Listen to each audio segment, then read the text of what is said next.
Good evening. As usual, we'll give a minute or two for folks to log into the Zoom if they are going to be joining us and to see if Director Jackson's going to make it tonight.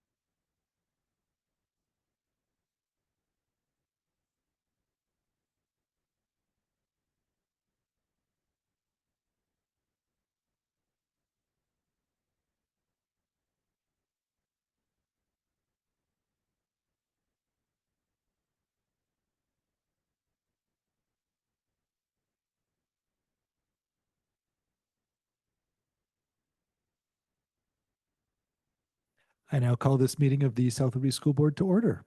We will begin with our land acknowledgement and we will turn to Student Representative McKnight tonight.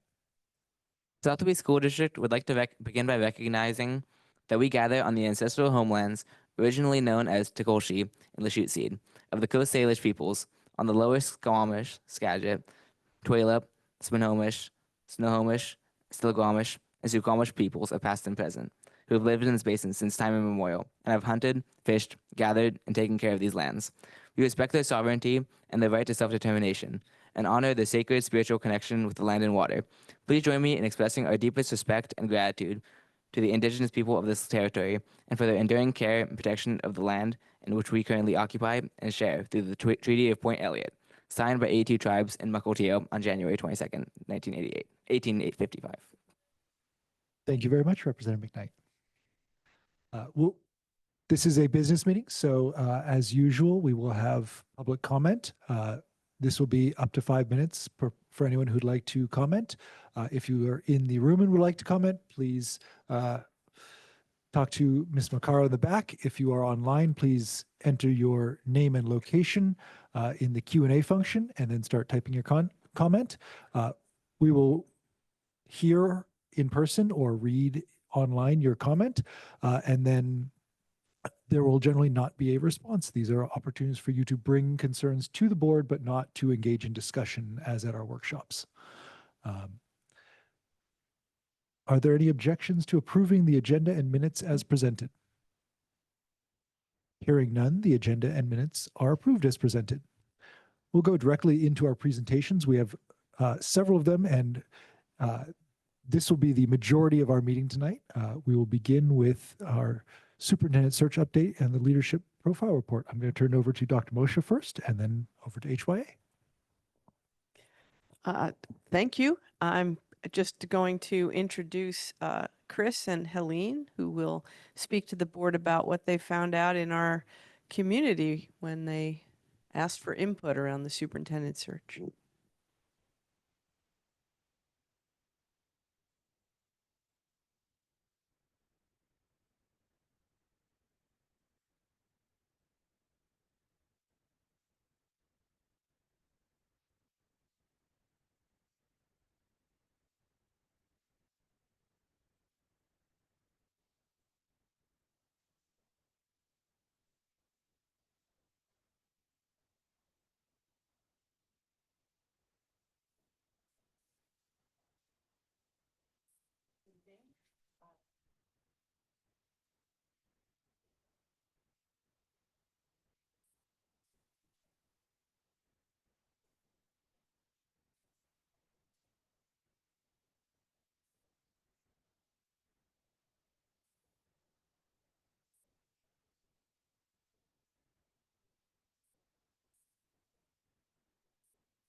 First off, thanks for presenting this. I realize it's probably a challenge to distill 300 touch points into a few slides.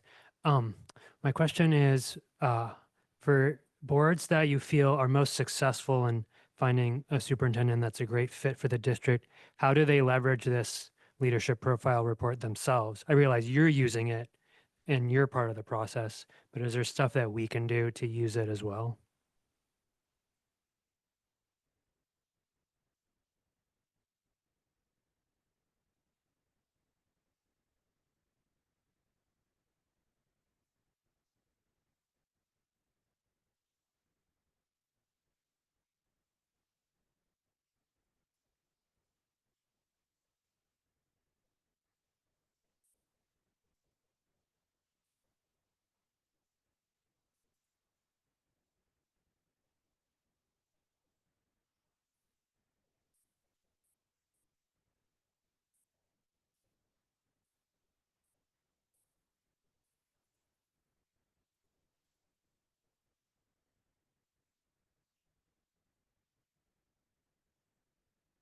I know that you said that you distilled down the most common responses. I just wanted to know if there were any minority reports that really stood out to y'all, particularly in the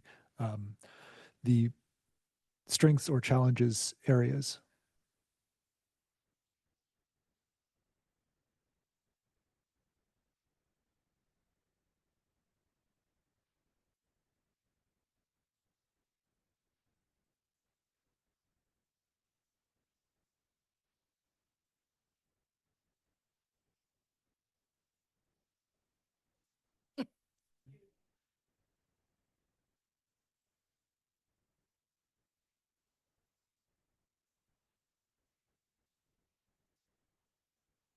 Oh, yeah, yeah, I understand that. I was just curious if, with your expertise in the search and uh, spotting what's important in this, if there were any that were only mentioned once or twice that really stood out to either of you. I just always want to check to make sure that if there are any particularly important things that get lost in the mass. Yeah. Okay. Excellent. Thank you. Okay. I will echo Director Greenherron's thanks in putting this together and coming out to present it. Looking forward to continuing this process. Yeah. Thank you. And we will now move on to what I expect will be the bulk of our meeting, which is the school improvement plans.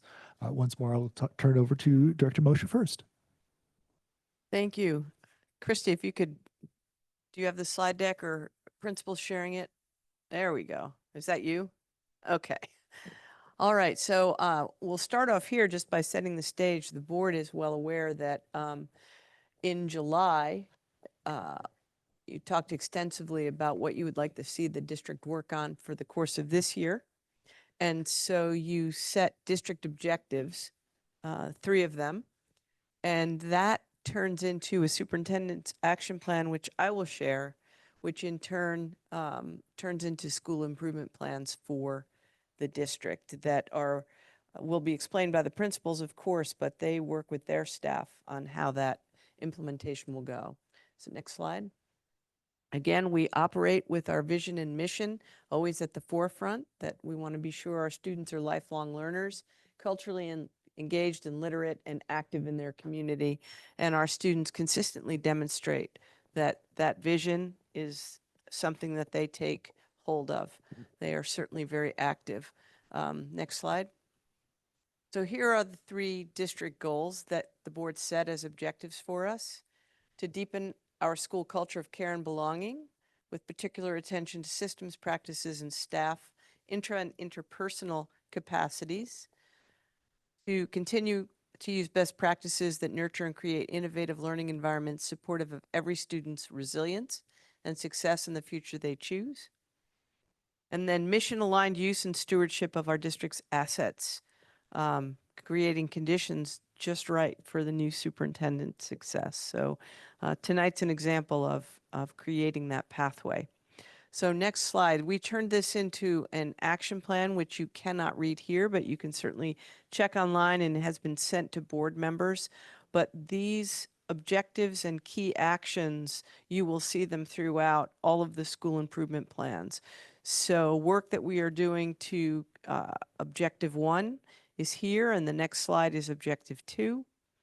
And we have several objectives there that we're working toward. And then finally, objective 3, which is not the subject of tonight's meeting. This is really all about bond implementation, making sure our assets are improved, which as you go through the buildings, you can see all the work that's being done currently. And if you're on the bond team, you know that we have many things happening this summer, and also maintaining excellent fiscal stewardship. So I'm going to stop talking so that the real bulk of this meeting is with the principals talking about their plan. So I'm ask Mr. Patton to get started for us, and then we'll go through from there. Next slide. Good evening. I promise to be short and hopefully sweet. So first slide, just want to share to the right column is a South Whidbey High School SIP action plan with the SMARTY goals. And it's going to look real similar to Dr. Moch's. And I'm sure it's going to look real similar to Principal Phillips and Principal Richards. So just want you to know that there's consistency there. The other thing is I put the Falcon logo there on the left, our current Falcon logo. So I want you to all look at it because I'm going to talk about it a little later. And it's probably the first time I ever talked about a logo in a SIP plan.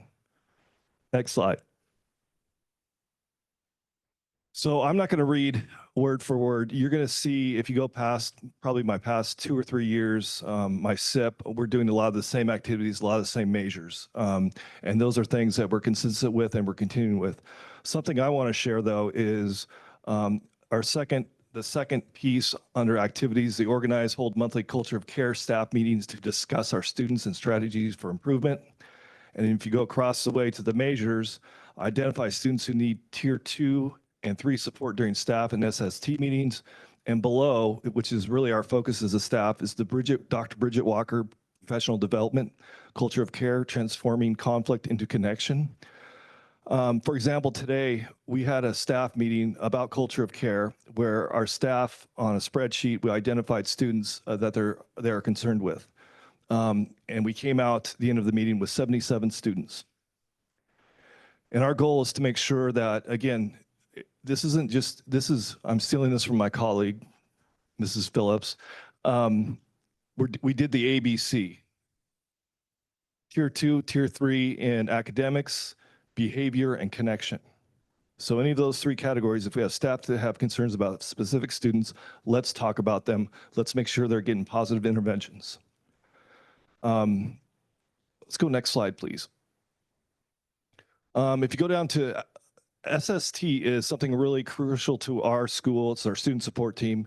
It involves our South Whidbey Academy director, myself, our director of student safety, our school counselors, and our county and ESD SAP, student assistant personnel. And we talk about specific students that are needing help and, again, interventions. So it's for students and families. We meet weekly, but something we found out is there's this disconnect with our SST team and all of our staff. So if we talk about a student during SST, we got to make sure that all 4 or 5 teachers also get that information of what we're doing, what the interventions are. They might not be academic. They might be environmental, help at home, just what things are those students going through. Go to the next slide.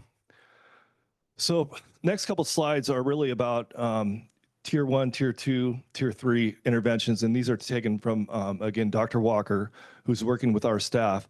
And just wanted to go through it real quick. The tier 1, those are the daily things that teachers do in class, check-ins, meet and greet, students create the classroom norms. It's just those basic things for all students during the school day. Our tier 2 strategies are students who need more support. Again, ABC. Some of the strategies, something that I really liked that we got last week was our 2x10, and I'll share what that strategy is. A class pass. Class pass might be students having a hard time. You give them a break from their academics, let them take a 10, 15-minute timeout. Let's get back to work. Make sure that they're okay. Our check-in, check-out, a lot of our Charlie Davies, our South Whidbey Academy director, our special ed teachers, they do this where a student comes in first thing in the morning. How are you gonna do today? What are the checkoffs? And then at the end of the day, they check back in with that person and, how did your day go? And so again, that's a check-in, check-out. And again, circles, community circles that we do. And really that's what we're focusing on as staff is our tier 2 strategies. Again, it's the tier 3 is layered in, it's more of the mental health professionals, the student support specialists, and that's not really something that we think or want our teachers to do. They can be involved, but again, we want to leave it up to the professionals. And that also can, the MH supports, mental health supports also can be outside, community-based, things like that. Next slide. So you look, establish, maintain, restore in tier 2, tier 3, intentionally make sure no student falls through the relational cracks. And what I'm concerned about is we have systems in place. We have students on IEPs. We have students that have 504s. We have students in South Whidbey Academy. We have students that work with our McKinney-Vento liaison, but we have to make sure that our students that don't have those systems in place aren't falling through the cracks. So every student is seen by name, strength, and need, ongoing intentional effort to sustain positive relationships, and then if there is harm, repair harm, and relationships following negative, difficult interactions. Next slide. So the 2x10, again, this is just one strategy, and some of my veteran staff kind of chuckled because they already do this, but I think it's a good reminder to be intentional. And again, during our staff meetings, we're having issues or problems with one student, they need help, make sure all 4 of his or her or their teachers are on the same page about making that connection with that student. So basically it's spend 2 minutes a day for 10 days with that student. Try to reach out, try to make that connection. And again, they're really tier 1 questions like, what did you do this weekend? I see you have a sports team on your shirt. Why do you like them so much? Just having that casual interaction to make that connection. And you get, again, he says, research shows the strategy improves behavior and student connection to school by 85%. So again, those students that we identify, we need to be intentional. Next slide. So this is an example. We did, I think, 3 of these things today at the Culture of Care staff meeting, talk with colleagues about students who could benefit from trying out the 2x10 approach. Also, we talked about what other approaches students or staff are successful in connecting with our students and sharing that, and then sharing that out with all staff. I find this works with this student, I find this works, etc. Okay, next slide. Got right into South Whidbey High School logo update. So this is what I would call the perfect storm. We're in a position where our bond is, we're just about to get some work done on our school. Outside of our school, hopefully our athletic facilities are, and the tragedy that happened with our gym floor, I think is going to turn out really for the benefit. We're going to have a beautiful new refurbished gym. And also, the other piece is we were notified by our architect group, Integris, that we might be in copyright infringement with our current Falcon logo because it is exactly the same logo as the Atlanta Falcons pro football team. So maybe it's time to make a change. And again, objective 1, deepen our school culture of care, belonging. One of the subcomponents objectives is school pride. And what a great opportunity for our school and our students and our community, our parents, guardians, staff come together and come up with a rebranding, a new logo. And again, I think it would be great with a new facility also. Let's go next slide, please. So I just want to give you some information. So I think it was 2 weeks ago during advisory, we had 4 examples of a new logo by our graphic design through Integris, again, our architecture group. And we had students vote on which ones they liked best.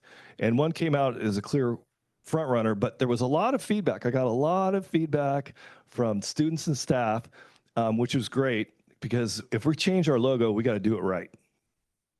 We got to do it right, and we need to get more input. So we created a logo committee. Our art teacher, which is great, Val Hagnes, will chair. It includes our graphic design teacher, Mr. Green, who's already working with advanced graphic design students, creating different logo options.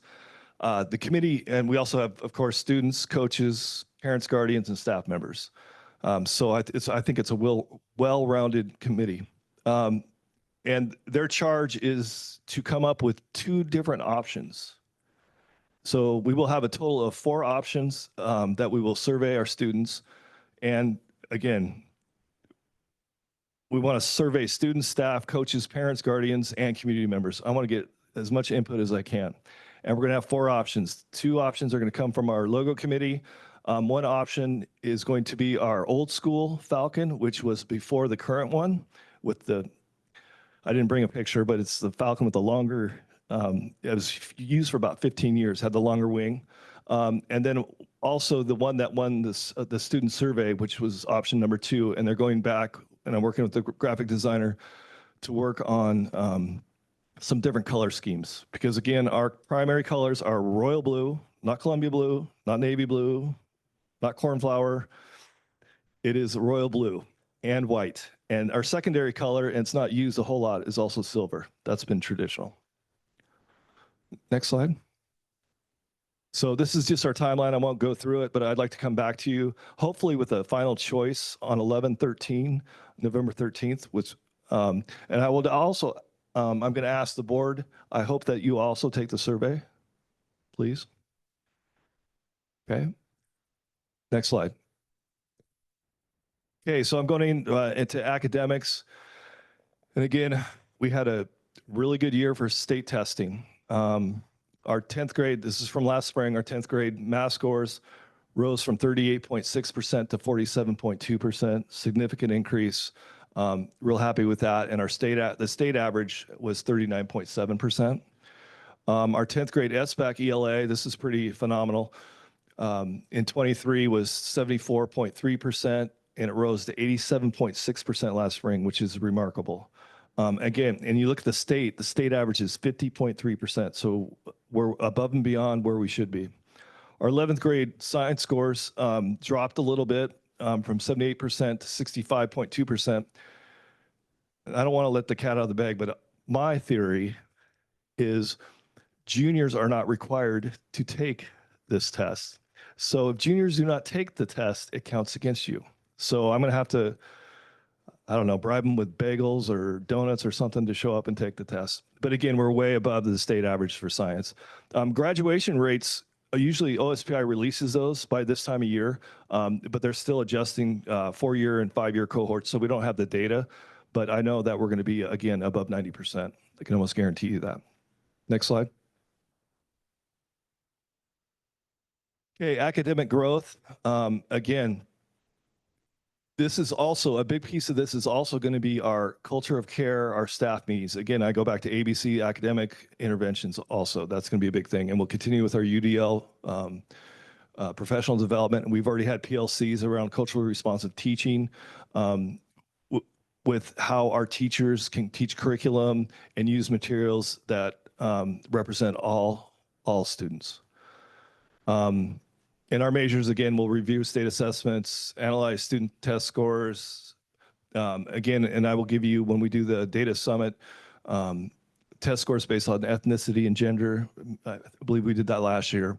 Our SAT, PSAT score comparatives, graduation rates, overall GPAs for our students, year, gender, and ethnicity, and attendance rates like we've done in the past. And I'll share that information, I think, in February. Next slide.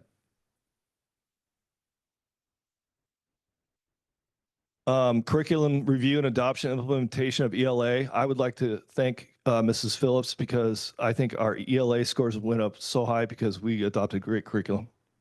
Thank you. And science pre-assessments, where are they? Where do they need to be? We had a staff meeting where we talked about our student growth goals and alignment by department, which is going to be good, and our college and career ready preparation, our voice career interest survey, high school and beyond plan, which is changing next year, just the platform, our CTE offerings, also how many of our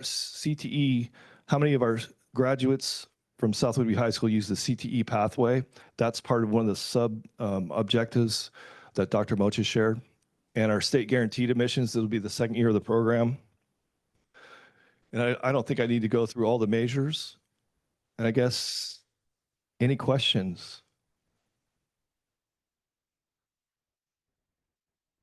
Less a question to start with, more appreciation for the hard work by the staff and students on getting particularly those math and ELA test scores up. That's fantastic growth. And I'm very interested to hear the results of your investigation on the science ones, because if they're holding against us students who don't take the test, that seems, and they didn't do that last year, that seems like it would break the numbers. One thing I'd like to see also in the data summit is AP participation disaggregated. I know that you've shown that in the past. I think I've done that. Yeah. And I'll use that same template that I Yeah. used last year. Excellent. I just didn't see it here. Yep. I really appreciate what I would call the attention to the middle. Often a lot of the attention from staff goes to students who are on 504s or otherwise need specific interventions, or those who are highly capable. And I think it's really critical to get those social emotional connections, in particular with the students in between those two. So thank you very much for that. This might be more of a rhetorical question than one that can be answered, but I'm curious how our size and scale and the impact that that has on our ability to offer a variety of honors courses, for instance, how that shortcoming is related to or made up by our participation in Running Start and what can be experienced through that college level education. And I'm just curious, when we consider students who would like more academic challenge, what other programs are there to complement their learning needs? That's a great question. That's something we've been dealing with for a while now with a drop in enrollment. And so we've had to be very creative. We have college in the high school in our Spanish and U.S. history class. We also, we only offer one foreign language, but now we offer, if students want to take, we can do it online through Apex and Babbel and some other programs. So we're not big enough to have honors classes, but we do have classes where you can earn an honors designation. So just some fixes like that to try to keep our kids here, because I want them here. But I also understand we have students that, are part-time with us and part-time Running Start, and they want to take a real high-level math class that we don't offer. So there are some situations where, as we get smaller, we have to be more creative. That's great. Thank you.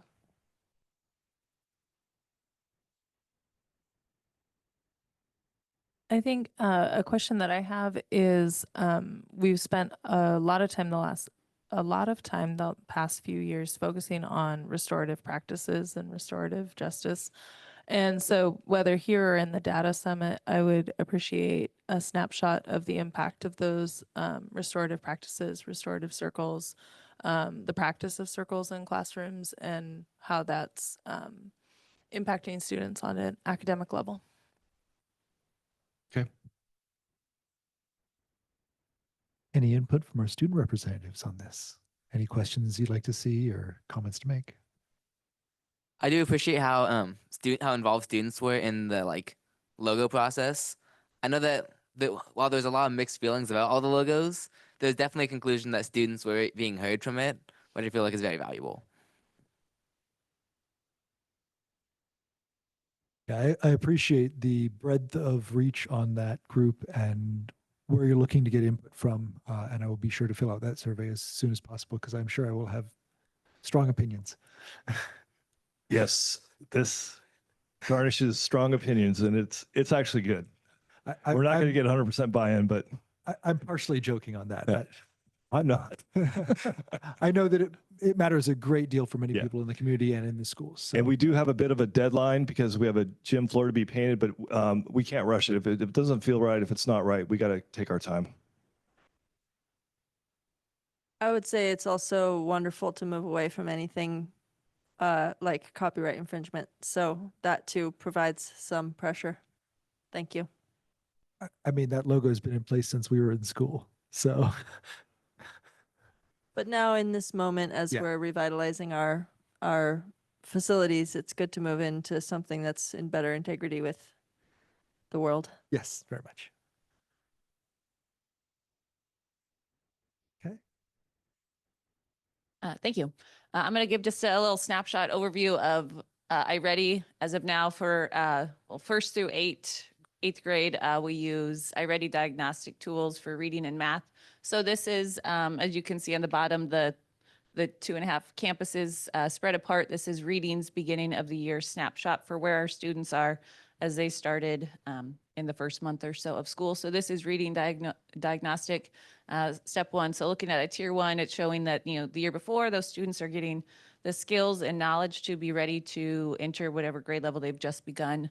That tier two is pretty small. I know at elementary versus middle, that looks a little different on how we target that. And then that tier three, we really dig into that to see if those students are identified and getting supports necessary to the gaps that they individually have.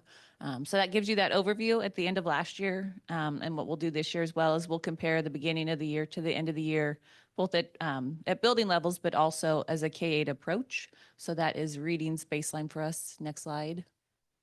Here's maths. It looks pretty similar. Again, we're looking at students walking into their classrooms ready to engage in that grade levels curriculum based off the skills that they learned the year before. For the first year, or for the fall, we don't have kinders do it, but this is a diagnostic shot for first through eighth grade for us. So that's kind of a little curriculum tag in there. And then next slide starts middle school. I want to highlight these photos for us just to give a little snapshot of life in middle school. I like the faces, but I will say I've taken less photos this year because I'm not walking around with my phone, which we'll get to in a minute. You can see some cross country. We had an incredibly successful cross country season. If you see Miss Maddox, her hair is blue because if the teams won, she would dye her hair blue. So if you're on campus, that's what you see. Science has been really hands-on the top right corner. They were identified as doctors and they had to, based off what they became an expert in, based off of the role of the cell, they had to diagnose someone. So they're using a lot of really academic and scientific language to diagnose a patient there. It was really interesting to walk in and see them. They all had name tags and everything. The top middle is at Warm Beach last year with our now 7th graders, but all of our 6th graders. There's garden, there's science, and there's learning. And my favorite is their smiles. So that's some of our, just a small snapshot of what I get to see every day. Next slide. Yeah, so some celebrations and wellness approaches that we've taken this year. This conversation started probably with BLT, with family members, even students about a year ago. And we have committed to be 100% technology, personal technology, device-free campus. So students, when they walk in the door, their phone, earbuds, whatever they might want to carry, are not seen. And that is until the bell at the end of the school day. It took a long time and a big commitment as a staff for us to decide what and how that looks like and the why behind it. And we talk about how technology can be detrimental to their development academically and socially. And so we took the dive, and the feedback so far at lunch and passing periods, it is loud. I had a high school teacher come out and she was saying it in a complimentary way of, wow, it is so loud out here. And I was like, oh, I'm so sorry. And she's like, actually, we really love it because we're seeing faces, we're seeing connection, and we're seeing kids talk to one another as they had prior to having their phones out.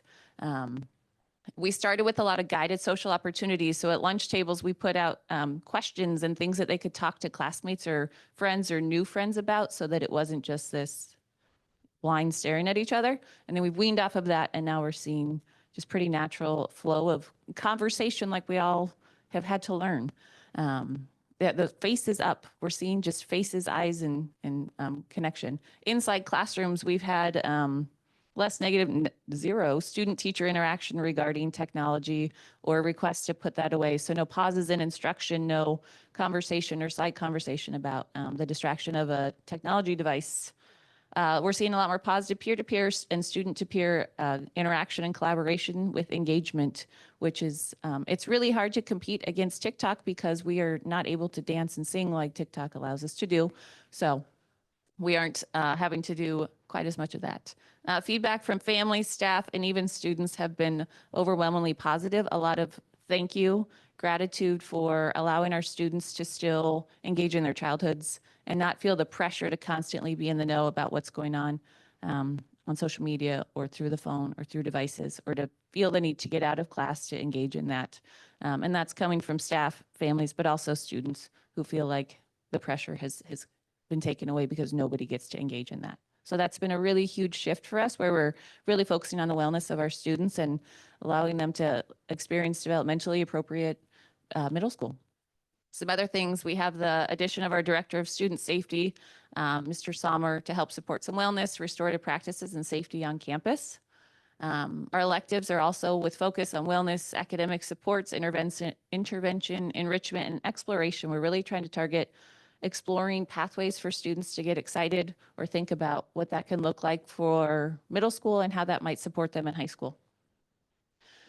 We run a really fun student-led government, and then we have class representatives at each grade level. So we have our elected ASB and then student reps. So from each grade level, there's 6. So we have a pretty robust amount of student voices when it comes to planning celebrations and activities at school. They have a bake sale tomorrow. So if you have a couple bucks and want some sugar, come on by. As a staff, we really talked about how we want to celebrate our students more frequently, because we see their small progress throughout time, but we want to make sure that they know that we see it and the pride that they can feel when it is acknowledged. So we've talked about, we're doing Cougar of the Week, we're doing Cafeteria Care Awards. That's just helping them learn how to function within a community and doing those little things to help one another. And then we're sending postcards home. So every kiddo will get a postcard home from a teacher acknowledging something personal, something that we've seen, just to share our gratitude, to acknowledge that, hey, we saw you doing that. We notice you working hard. We care, and we want to make sure that you and whomever you live with see that too, so that you feel that connection that we see, that we want to celebrate beyond just that, hey, I saw that. That was awesome. So that's a big focus for our staff. Next slide, please. Objective 1 looks just like you saw with Mr. Patton. A big thing that is happening at the middle school is we have a lot of new staff members, which is really fun. So a big part of our intra and interpersonal is getting to know and build trust with each other. So we're talking about some activities. So that's something that we as a cohort can work to build upon, so that when we go to take CEE and we talk about things, we feel like we understand and know each other and can engage in hard conversations, and also as a collective support our students. So some of our targeted metrics on the concept of deepening school culture, a culture of care and belongingness. We're looking at attendance. That's always been something we think about, especially when we understand what attendance can do on outcomes for students. So I have some longitudinal data here in a minute. We've really changed and thought a lot about how we engage in conferences, because sometimes that might be our only touch point with families for students throughout the year. So we're looking at more active participation with students and families at conferences, and I have some data to show on that in a minute. Another new thing that we have developed, our BLT, our building leadership team, has really taken on this concept and is working with students. So every student and their advisory teacher is setting goals for the year that they will go and they will work toward an advisory. They will work with their classroom teachers and develop those through the cycle of success, which will be a tool for them to bring to conferences to talk with their families and teachers about their personal growth, whether it's academic or social, so that they have more buy-in to their academic experience and process. And I'll talk more about that one in a minute. We have a lot of we have, in my opinion, an exceptionally high participation rate in extracurricular activities, whether that's clubs, Math Olympiad, sports, or ASB. So we want to maintain that. We'll look at discipline data and then staff participation. I didn't want to repeat what Mr. Patton here said with the implementation of that transforming conflict into connection within our pedagogy. So that aligns just as he had shared earlier. Next slide, please. All right. Again, we're really looking as a leadership team and then as a staff on how we're building connections from school to home. So we wanted to be really explicit with communications about that personal technology policy so that we felt supported on the end from families. Feedback we got before we did this was concern over how our families going to feel about this, especially with regard to safety for communication to their students. But we introduced it with the lens of mental health, resilience, and their development. We're also working with our technology TOSAs about engaging more families in navigating our many platforms. When a new family comes, I'm like, so you get on the Peach Jar and you go to Parent Square and there's just, we sound like a foreign language. So equipping them with more skills and knowledge to help their student is something we're working on so that they can grasp the concepts and help their student be successful and not have a meltdown every night at home because there's confusion. Sharing that celebration. So 100% of our students will be acknowledged and supported for their independent growth and achievements that they have done. And we're focusing also on welcoming families. Science fair, celebrating the arts. We've had both of those last year and we're looking to increase participation next year. Looking at field trips and outdoor education. It's early, but we're hopeful. We have applied for a grant to take all of our 8th graders to see Hamilton in February. I will be chaperoning. I know. So looking at how we engage families and students in academic components, they're in U.S. history and English, and so they're building that into it. And then as a collective, we've talked about how we want to celebrate students, their achievements, and help grow them academically and socially. So 6th grade, we are, along with Miss Richards' team, she'll talk about her outdoor education. We'll go to Warm Beach in the spring. We have a grant through outdoor education of around $35,000. So we will participate in that again, where we're looking for that connection, have families to support that. 7th grade, up in the air, undecided. And then 8th grade last year, we toured UW and we did some work in Seattle. We want to continue that and look at some sort of museum. They have the Burke Museum there that we're hoping to get into as well. The greatest thing about 8th grade's field trip last year that we're hoping to continue with this year, they learned about, we had the ORCA card. People come and trained all of our students. So they all got ORCA cards so they could independently get themselves to it. So using the light rail system, public transportation. And then at the end of it, when they came back, and I don't know how a bunch of my students ended up at Husky Stadium, and they were in the weight room with a bunch of football guys. I don't know. We have some pretty persuasive kids. It was pretty great. But one of the pictures I got was a group of our students talking with students who were walking to their graduations. They were at their departmental graduations, and a kid came back at the end. The mom emailed me and said, "Hey, my son now wants to go to UW. So how are you going to help me fund that?" And I said, she goes, he had never ever thought or talked about the concept of him being on a campus.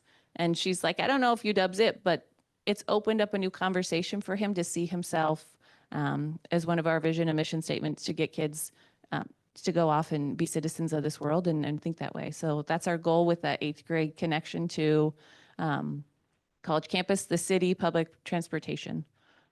So we're looking forward to how that'll develop. Next slide, please. All right, here's more of those connections. So we were looking at some data. Conferences, we've really looked at participation rates over the last 3 years. That first one, I attribute it heavily to COVID. Fall of 2021 didn't really seem like, people weren't coming out. And then 2022, we started encouraging students to come. And then last year, we included students in the process in a reflection component and coached them up on how they're going to engage with and lead a conversation about their participation, academics, behavior in classes. And we saw a huge surge in that. So it was a great experience. So many students came. So we're targeting that again this year with the addition of that goal setting process so that when they walk in the door, they're even more equipped with knowledge and information that they want to share with their families and their teacher about goals that they've set so that they can be an active participant in their conversation. I always mention to students, we talk with you, not about you. So we need you to come to the table. And then our daily attendance rate. So this is to date over the last 3 years. We've dropped a little bit and we've been talking, I think every week this year, I could tell you what sickness is trending. And right now, unfortunately, it's vomiting. So Based off that and what's been excused versus unexcused, there's been a lot of sickness, but we are tracking to see if there's any trends or concerns in students because that's something we want to make sure we are actively addressing and supporting students. There's a lot behind attendance. It's not just not coming to school. So we're looking at the root causes of that and supporting as needed so that our attendance maintains or improves so that our students are here. That's what we need. So that's some of the data that we're looking at to track to make sure that we are having those conversations and communications to students and their partnerships. Next slide, please. Here's some of those activities that I've kind of already mentioned. The lessons for the goal setting is there. And you'll notice teachers didn't want to put too much pressure. There's an opportunity for a more social one and then an academic one that students will engage in, which is exciting, allows them to explore if they want to have that. But the academic one, we're going to coach them on. And then the social one is more for maybe they're ready to take a risk on joining a club or something else to that measure. Some other activities we're doing to support our growth is those extracurricular opportunities. Homework club, we're teaming with our high school so that our students can attend homework club to get additional academic support. Focusing on those field trips, we're starting Reading with Rover next week. I've met with them, but we're really going to make this targeting those tier 2 type students who maybe aren't at a tier 3 wanting a mental health referral or aren't ready for that step. But the approach to Reading with Rover is really an SEL connection with one of our SAPs to be able to connect, have the opportunity to get all the benefits of being around the dogs and also maybe think about how some strategies to help them. So as a staff today, just like Mr. Patton said, we were looking at our tier 2 students especially and looking at who we might want to ask to come and look at Reading with Rover. We're still thinking about what we're going to call it because we don't want them to think, do I have to go sit and read with the dog? So like Canine Connections or something. So it's in the works, but we're really excited for our tier 2 students to really be able to get that support. That staff-based culture care student support meetings. We've added on 2 morning meetings for teachers who want to engage in conversation about a student of concern. We as a staff, we practice something called handle with care emails. So if we know that something is going on environmentally in a student's life, we'll ask permission and we'll send out a handle with care email that mentions, hey, this student needs a little more care, attention, or something specific if they've requested. So these 2 additional morning meetings allow teachers to come and engage in conversation, talk about strategies, and learn from each other about what's working in their classroom outside of the monthly one we have as a staff that we had today. That PD with Bridget Walker. The continuation of restorative practices. So having that new staff, I'm trying to be cognizant of, a lot of us had that training 2 years ago and it was great, but we also have a lot of new staff who haven't had that. So how do we bring that into our professional development so that when teachers are needing to have a restorative conversation, they're trained up to be able to be a participant and have an impact on it. And myself and Mr. Sommer are taking lead on that because so much of discipline at the middle school level requires restorative practices and restorative conversations for them to build that knowledge and build that language to understand their impact. We have collaboration going with our equity team on some specific objective presentation development. Our team met last week. I'm really excited to continue. We're ready to start taking some actions and work in some subgroups and have some trainings with staff on microaggression trainings and bring some more work from there into our buildings. Some of our measures, the biggest difference you'll probably see in conferences, we're hoping to increase student participation up to 10%. One of our big challenges with conferences, there's not enough time in the day. We offer, I think it's 18 hours of conferences, and we're coming up to the finding that we don't have enough time to accommodate everybody wanting to come. I think that's a good problem, but we're looking for more student participation as we're coaching them up on that. Maintain that participation in extracurriculars. From CEE, we talked, and I know the board was interested in the resiliency. As a staff, they're a little hesitant on that because day-to-day, how to measure resiliency, but we're going to see what we get based off some more explicit discussion with it. Discipline and exclusionary rates, that attendance data, and then opportunities for students, and then some of the resources on the right, which are pretty similar to last year's. Next slide, please. Our academic growth goal, we are using two programs. One is iReady, which we've talked about in the past. Last spring, we looked at it and we were looking more of an umbrella of, we wanted 80% of students to grow a grade level. And so what we did this year is we looked at what a grade level jump versus a student's individualized typical growth goal jump might look like. And so as a staff, we decided that we wanted to dig in on that a little bit. So students get, after their first diagnostic, they get a typical growth goal set by iReady based off of their diagnostic and information they have of them. They also get a stretch growth goal. As a staff, we've committed to at least 80% of our students meeting or exceeding their individual typical growth goal. So if a student is 2 or 3 years behind, they'll set a larger growth goal. If they're pretty close to on grade level, that'll be more appropriate to where they're growing, which we felt is more representative to middle school and their individual needs. So we can kind of target that a little bit more. Edmentum is another program we're using at the middle school, primarily as an intervention tool in reading, English language arts, primarily writing and grammar, and then math. Where some students are using it more as an intervention, whereas we've found that diagnostic and the information that that gives us can tell us more about a student than iReady can if it's appropriate. So we are using both those tools. So if a student didn't make appropriate growth in iReady, but they did in Edmentum, we want to see that they are making appropriate growth and we're closing gaps based off what they have. So the last 2 school years, we made some growth in reading and then math, a little bit of growth, looking in that typical growth goal. So that's going to be our target this year. We're going to try this one to see what type of information it gives us more specific to students, and then teachers' evaluation goals look more similar to this versus a grade levels jump. We feel like it's more targeted data to look at versus what a grade levels growth is. Next slide, please. Here's where specifically 6th, 7th, and 8th graders fall in their reading diagnostic.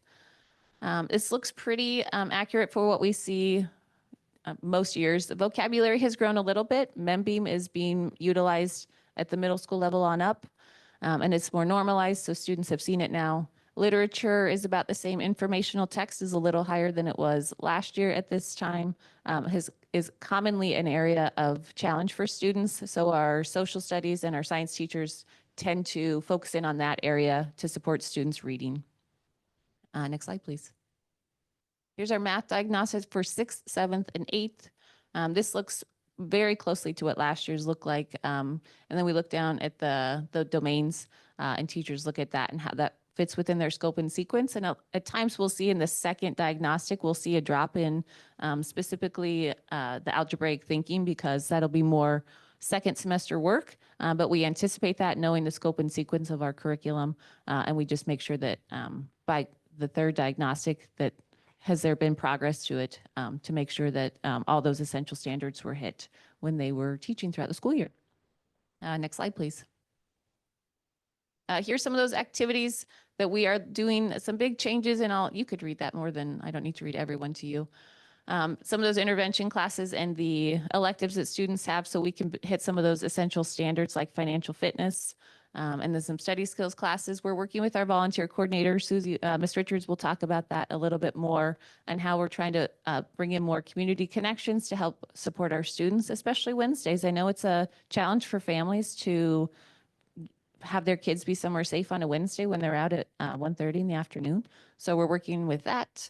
Our Readiness to Learn's tutor time is a huge resource for us to refer families so students can get some academic and social support in their learning. We're focusing on bringing Edmentum into targeted areas and more than just intervention-based classes. So we're working with our TOSAs to get more seats for students so that they can get targeted support, so that we're closing those gaps so that when they hit 9th grade, they are ready for algebra or beyond. A big area we're focusing on this year is expanding our Since Time Immemorial curriculum. We had a great presentation in August from some local tribes. And so based off the information they have, we're looking at how that information can be embedded into more than just social studies. So for example, our science teacher, they're doing some profiles of scientists. And so they're going beyond Albert Einstein or some of the basics, and they're helping push them into see people where discoveries have been made beyond maybe what they've studied in their past. And then the expansion of ethnic studies concepts into our 6th through 8th grade classroom, so that when they hit 9th grade, it's not a brand new concept to them. A lot of those components have been brought up or introduced at age appropriate or grade appropriate concepts so that they are, when they hit ninth grade, are already having that lens of history and other concepts. So they're ready to go deeper. We'll use our pretty typical measures. The SBAC interims, we're still working on that. It's a pretty frustrating sight. One of my teachers said, I'd love for the board to come in and take an interim because of the executive functioning to read through the reading and then have to physically flip back and forth and then go back and answer and go and try to navigate the website. She said it can be really frustrating for kids and they give up. So we try to help them so that it's not such a confusing thing on the day that they go to take the SBAC in the spring. It's just something we have to deal and work with, which is also another reason we like Edmentum, because it allows you to control the platform to be a little bit more supportive to students who have some challenges. So we're using what we can, but when you come in, we'll have you look at some interims. It's one of those things we just try to help students to demystify it so it doesn't look so intimidating to them. I did link on their resources. There's a book called Building Thinking Classrooms. We've had some teachers do some professional development with it. It's really for a math teacher, but I'm seeing it and we're starting to try some of the ideas in an English classroom. That's been really fun. And I think we're gonna have one teacher go in June to a training in Seattle. This book is, the ESD really enjoys it. So we're trying to expand it beyond the math classroom. But I'm really excited about working with that book and some of the ideas in there to bring into the classrooms. Next slide. I think, yeah, I'm done. Any questions for South Whitby Middle School? Thank you so much for all of that. And I love the pictures. That is fantastic. Deep appreciation, I think, around following the science around technology for kids. Just because as we continue to emerge out of pandemic situations, I mean, I think we all remember when most middle schoolers were just like hair and mask and hood. And so just to see the faces up and a lovely cacophony of noise just feels really like an immediate healthy thing. I really look forward to seeing, how it pans out through the year. It takes a long time to get longitudinal data, but it'll be really interesting to see what your test scores look like and what your social emotional learning looks like at the end of the year after having done this experiment for a year. I did have a question about the technology. I know at the beginning of the year, I had some middle school folks, parents, and caregivers feel really worried about not being able to connect with their kiddos. Do you guys feel like you were able to address those concerns and are some of those parents able to be a little bit more on board with it? Like how has that affected your day-to-day and how parents are interacting with school administration and teachers? Great question. So a lot of what a parent text would look like was, hey, you're going to ride the monkey bus today. And so they've learned and they've gone back through the channels that we have already had set up. So our two main secretaries are quite busy fielding some of those phone conversations and helping build those systems so that they do know that. There's always exceptions. We have phones that are stationed so students have use. They've had to learn somebody's phone number to be able to call them, but teaching them how to use that phone, dial 9 and then call your number, but helping them to learn that and even just the time management of it of, hey, so it's lunchtime. This is a perfect time to go over to that phone to call to see if you can go to the hub this afternoon versus in the middle of math class. So it's really a life skills concept. A couple parents, especially in mid-September, talked about their concern, how would I communicate with my student in an emergency? Some kids wear smartwatches, and some kids have had those, we're having an emergency. Do you mind if I come down to the office? I need to call someone. So they're learning how to figure out how to communicate their needs if something's going on so that they can take care of business so that they can get back to school. But otherwise, I've had mostly thank yous from families. Thank you so much. One thing, yeah, to go on about the cell phone things, and with the high school and the middle school, I think it's been really beneficial to have it not just be a student policy, but also a staff policy. So that way it feels like a whole cultural thing to have the phones away instead of just having it be this students put your phones away kind of thing. And that's definitely been noticed. Also, the time immemorial and ethnic studies in 6 through 8 is really awesome. I think it's really important to incorporate that into earlier stages.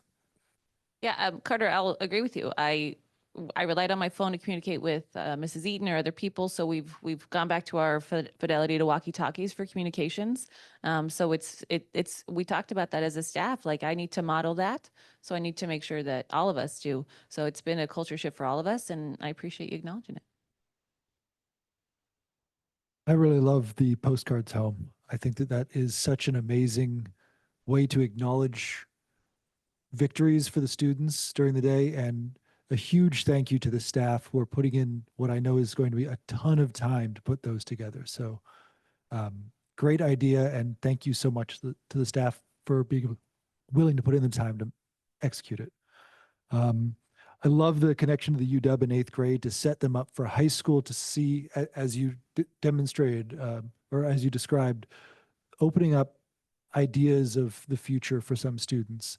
I wonder if there's going to be a possibility for connections with some of the career and technical work going on at the school during the bond work, so to show some other pathways available to students as they go into high school and beyond. They are creative people. You should have seen when they were doing the lights last week. They're all just had to kind of remind them what the yellow tape means. But I think that'd be a great idea to have them just being and learning about some of the things that people are doing so they can see the work that people do. So, yeah.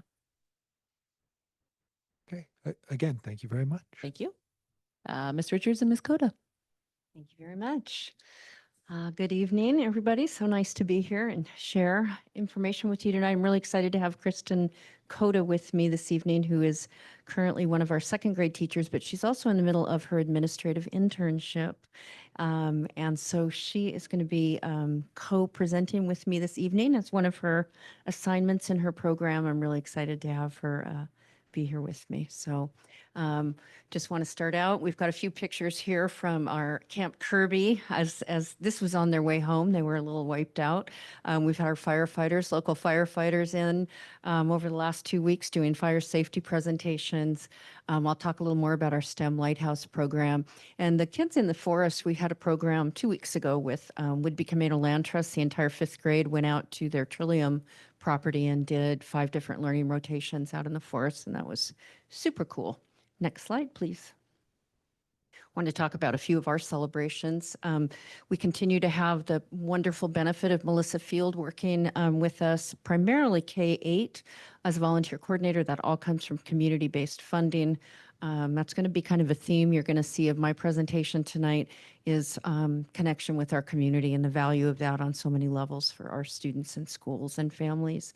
We're really excited. We found out with the help of Mr. Field and Dr. Moshe that we qualify in order around the numbers for small class sizes for K3 to bring in an additional interventionist, a 1.0, who will be working with kindergarten or ITK through 3rd grade on math and reading intervention. So that position starts November 4th.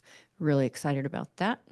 We're also continuing to have Sue Sage, who's a retired teacher, coming in and doing 4th and 5th grade math intervention. And she's going to be working with our teachers around setting up a scope and sequence for our SBAC interim work, which is one of the spring activities that we're going to be engaging in instead of iReady for our 4th and 3rd through 5th, actually.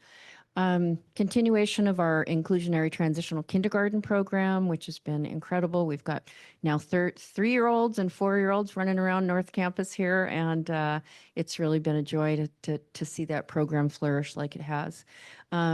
Multiple ORCA leadership programs. Our school psychologist, Erin Gutzmer, is taking that on. Marty and Ellen retired last year, and so we have been getting new programs going that they helped build over the years, and Erin is really doing a wonderful job with that. Amplify Reading ELA curriculum, year 2, couldn't be happier. We're just seeing such great results from our students and really big buy-in from our teachers. We also have a new behavior technician program. This is Carly Hudson, who's been a paraeducator with us for a number of years.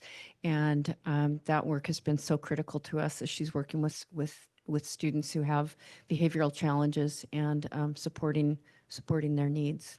Next slide, please. Wanted to talk about a few of the grants. Money's not everything, but believe me, it helps when we're trying to do creative programming, and we've been really fortunate in some of those this year. As Kayla mentioned, our outdoor schools program is for 5th and 6th grade camp. We did our 5th and 6th, or our 5th grade camp in the fall this year in October to kind of build those connections and relationships early instead of doing it at the very end of the year. And it's been really cool to see kind of the development of those relationships of kids who normally wouldn't hang out together and be together. We were awarded a $40,000 outdoor learning grant. That's going to help us fund a number of transportation needs for a wide range of outdoor learning, including our 4th grade Camp Casey program. We were recognized as one of 7 STEM lighthouse schools in the state of Washington. We're nominated by the OSPI Environmental and Sustainability Director. That came with a $20,000 grant that we didn't even have to apply for. And that's really helping us to continue our connections and outreach and collaboration with community partners and other schools as well.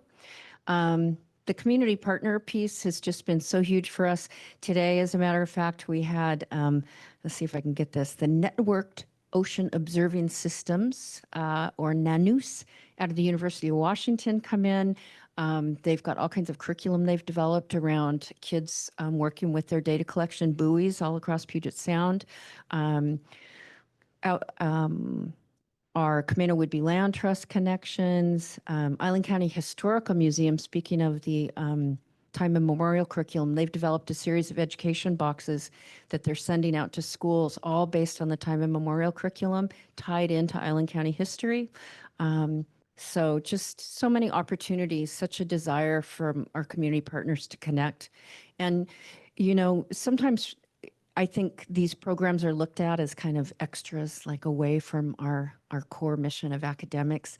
And I can tell you that when children are working with real people in the community who have a real connection to that work, it's a beautiful thing. And that spark that starts to get lit for science and our environment, it's a powerful thing to see. You know, and most importantly, as we talk about celebrations, is our teachers, all of our staff, our families, and our students. That's the heart of who we are and what we do. Next slide, please. So we have 2 goals that are, of course, aligned with the district goals, one being focused on SEL that I'll be talking about, and Kristen will be talking about our math goal. So in early October, we engaged in our SEL survey, our pre-survey, with all of our 2nd through 5th grade students. And from that data, we developed our goals and outcomes and objectives. So it's really around this fostering of that positive school culture, strengthening our students' social emotional skills through this daily implementation of our curriculum and family involvement and the way that we work together with restorative practices and PBIS. So we went through our survey data, and we'll share a little bit of that with you. But these were the 3 areas that we decided we really wanted to focus on. 87% of our kids say they feel like their teachers care about them and they feel safe in their classrooms. 84% of kids said they like to come to school every day. I shouldn't say love, it said like, but you know. But these are 3 areas that we really need to put some more focus on. Our lunchroom, kids feeling safe and comfortable in the lunchroom, feeling safe and comfortable at recess. And if I have a problem at school, I can solve it or find an adult to help me solve it. So those are really our target areas. And our hope is that by the end of the school year, 80% of students will show an increase from that fall 2024 pre-survey to that never or sometimes to almost always is our goal. Next slide, please.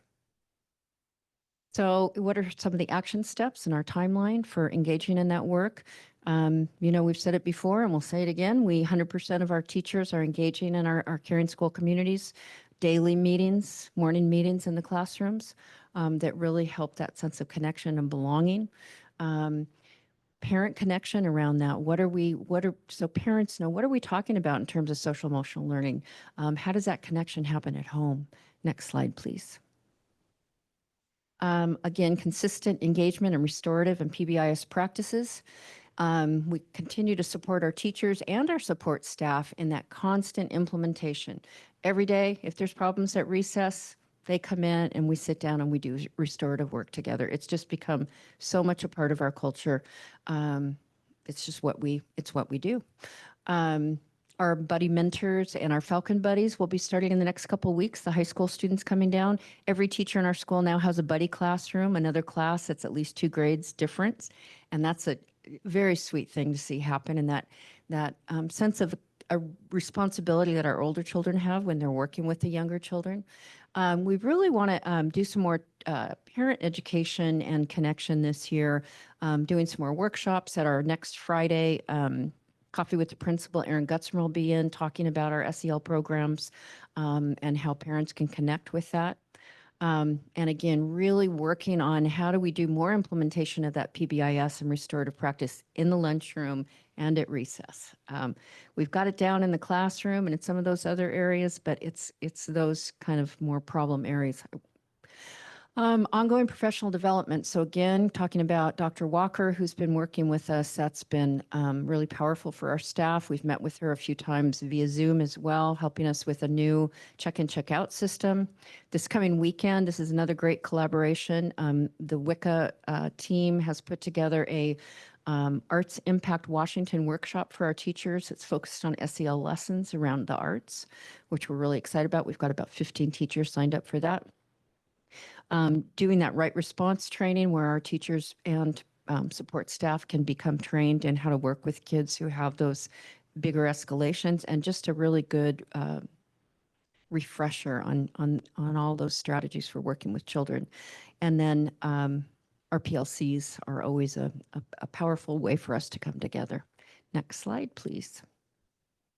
So I want to talk just for a minute about how we look at that multi-tiered systems of support in SEL. Again, that tier 1 means everybody. Everybody in the school gets this. The lunchtime clubs, we've got some really exciting ones that started this week. We have a new singing club. We have a knitting club. Lots of fun opportunities for even our first and second graders this year. We've got a Hot Wheel club. Miss Downs is helping make happen for us. So super exciting. Orca Students of the Week, our Orca bucks that classes can earn and then spend at our Orca store, which has been they have the opportunity to put all their bucks together that they earn and buy an experience as a class together. And that's been really cool. Thank you, Brooke, for your help with the Orca store. That's always been fun. That consistent adult support, we were able to put one more adult out at recess this year than we had it last year, and that's really made a difference. More adult support is so important. Again, our leadership opportunities, ASB, kindergarten helpers, assembly crew, new student ambassadors. Everybody has those opportunities. Tier 2 are those kiddos that need that little extra level. We're really working as our Tier 2 team, looking for the counseling and mental health supports and needs, and how do we find those services. We have Marguerite Berg with us 2.5 days a week. Island County's got somebody starting to come in on Fridays to work with students in the school, and we continue to look for those partnerships to meet the needs of our students.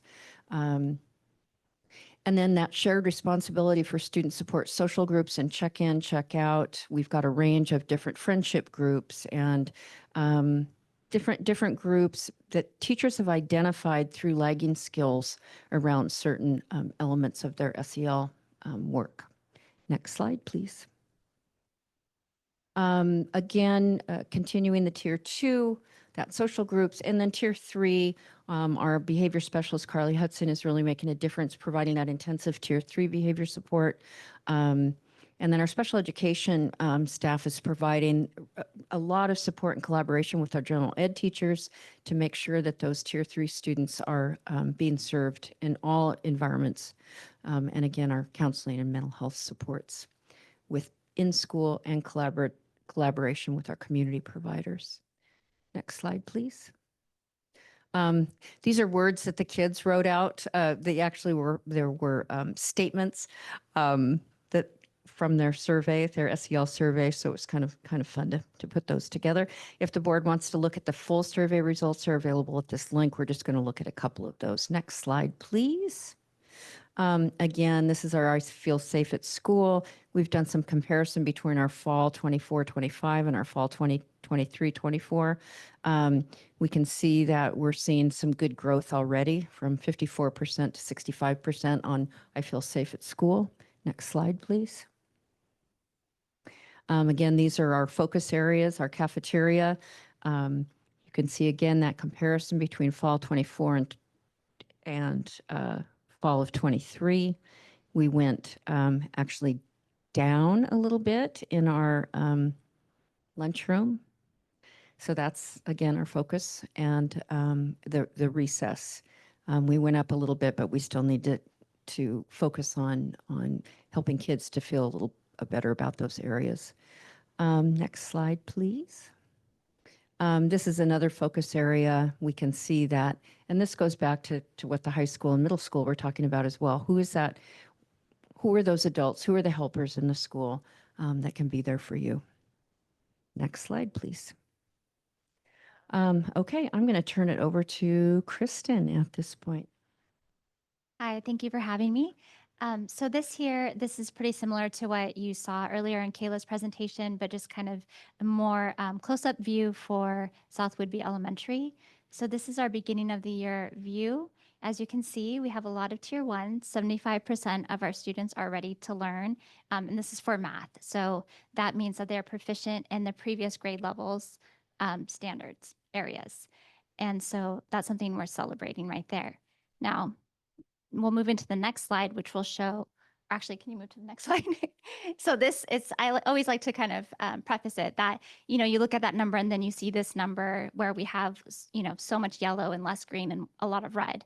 But really this is looking at the whole year view. So if we are measuring our progress by the end of the year, this is if they're being, analyzing that data based on the current year that they're in. So they haven't, when they took this diagnostic, they had not yet learned any content because it was, the second week of school. So this is something that we'll continue to look at to measure progress. And this is also what we have used to set our goal, which I'll talk about next, but I want to point out these numbers at the bottom. So if we look back to 2021, we had 53% of students at or above grade level at their final diagnostic, which we would take typically in May. Last year, I think we did it just a little bit earlier, but in 2022, we're at 52%, and then last year, 56%. And again, that one I think we took in April. So moving on to the next slide, please. So our goal is to get to 65% of students meeting or exceeding grade level expectations in math. And that will be determined either by iReady diagnostic or, as was mentioned earlier, the either the SBAC interims or other diagnostics that the grade level teams will determine. Next slide, please. These are just some of the strategies that we'll use to make sure we can meet those goals. So using formative assessments and benchmark data and having teachers look at their data and see where they maybe need to modify instruction and who might need more support. We'll continue to use our outdoor learning program. We'll start to use our outdoor learning program grant with that wild math that Susie mentioned that Sue Sage will be doing. So we'll be able to have some opportunity there. We'll have some strategies with our new reading and math intervention teacher that begins in November.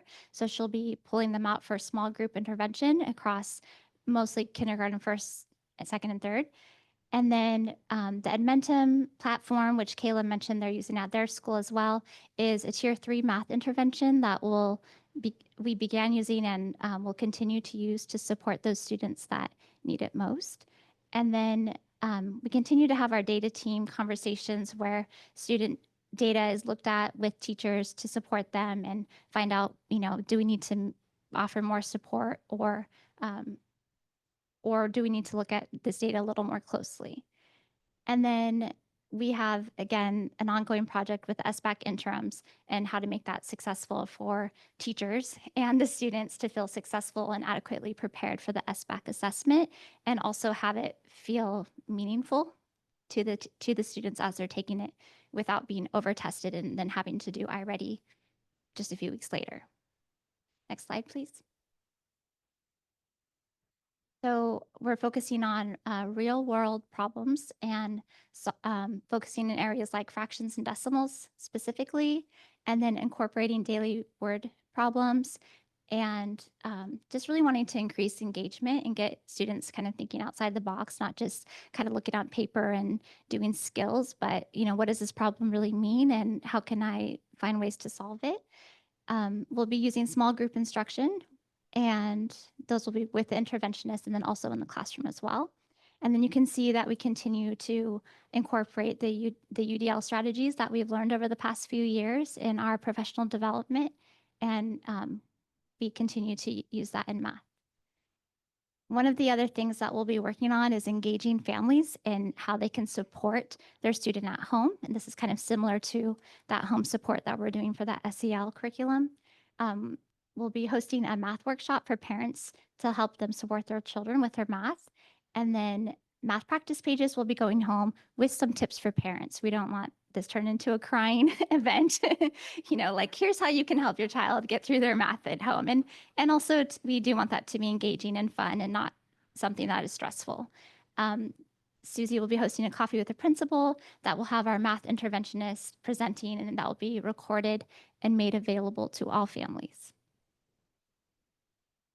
Next slide, please. And then just a quick view. I know we talked about math, but I just want to show our reading. And last year we had implemented the new curriculum, and we're in our second year of that now. And you can just see that our beginning of the year is looking great, 70%. So that wasn't so different than what we saw with the math. But then if we look at our year-long kind of view, which is the bottom one, we can see that we already have 33% of students that are meeting or exceeding the grade level expectations.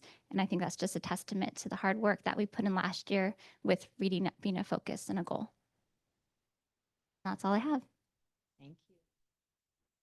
Any questions, comments? Not a question, but Susie, I just want to thank you for recording your coffee with the principals. I know that it's been a conversation about when do we host it, when people can come and see, and I appreciate you taking the time to find a way for parents to participate at any time. Thank you, and that's a big thank you to Christy. She's the one that made that happen, so thank you, Christy.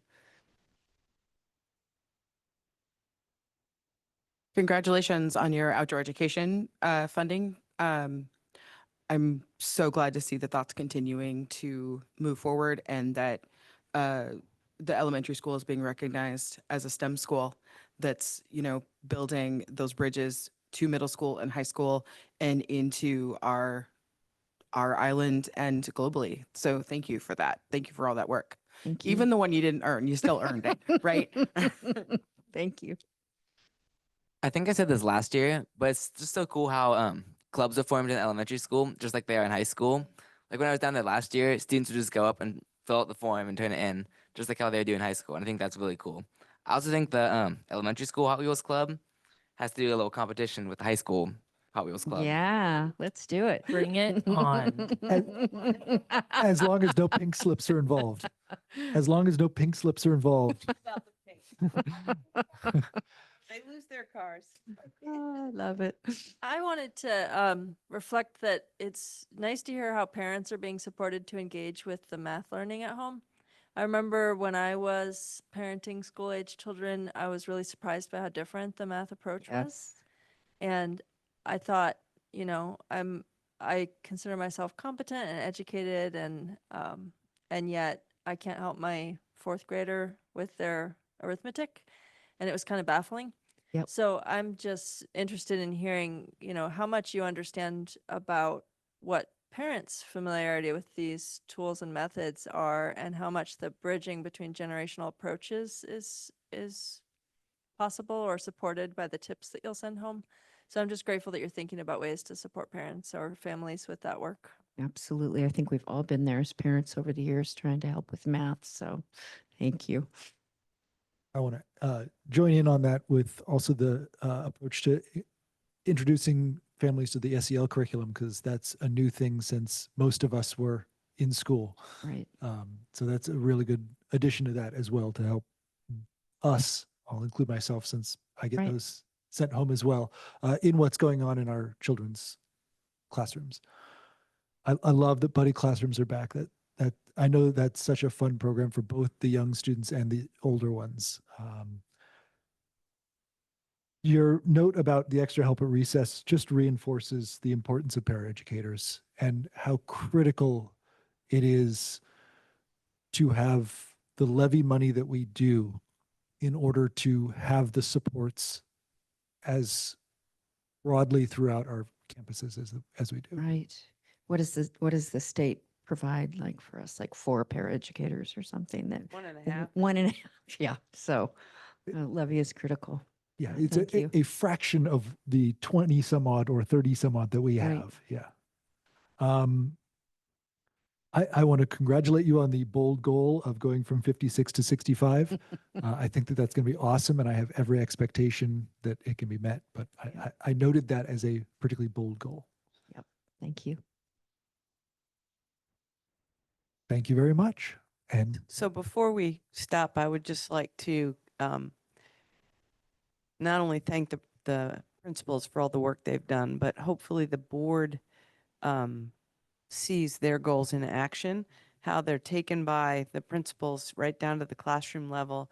And I had the opportunity to speak with Carter before this meeting started, and goals of the board are actually seen in the classrooms, and it matters. The work you do matters. So thank you, school board. And I just want to say how nice it is to have an administrator in training with us. So thank you for the report and for your work and for growing as an educator. and for the second year in a row, in fact, I think it speaks highly to the pipeline of leadership that's being developed here in the district. Welcome.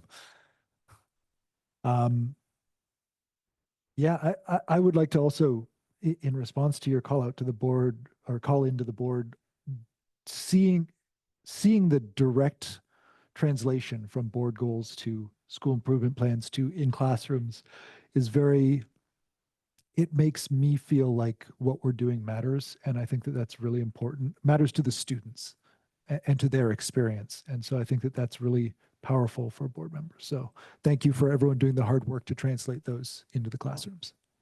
And I would say the converse is also true. Thank you to students and community for helping us learn as a leadership team what is needed in our community and in our schools to give students the best opportunity to learn. And I think the board goals reflect what we've heard from students and families about what's needed most.